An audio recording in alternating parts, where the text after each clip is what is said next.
সিলেটের গোয়াইনঘাট উপজেলার পান্তুমাই সীমান্ত দিয়ে মাত্র ১০,০০০ টাকার বিনিময়ে ভারত থেকে একদল লোকের বাংলাদেশে অনুপ্রবেশের ঘটনা ঘটেছে।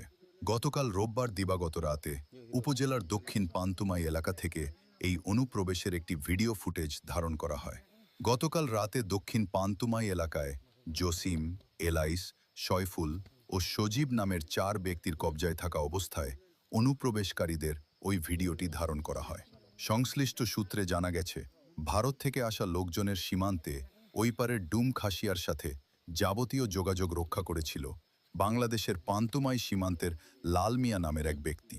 এছাড়া এই পান্তুমাই সীমান্তে দীর্ঘদিন ধরে মানব পাচারের মূল গডফাদার হিসেবে সিন্ডিকেট চালাচ্ছে জুয়েল রানা ও ফখরুল।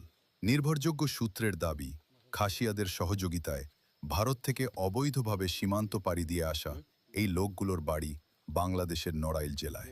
মাত্র ১০,০০০ টাকার বিনিময়ে দেশের স্পর্শকাতর সীমান্ত দিয়ে এভাবে মানব পাচারের ঘটনা ঘটায় স্থানীয় এলাকাবাসীর মধ্যে চরম উদ্বেগ দেখা দিয়েছে।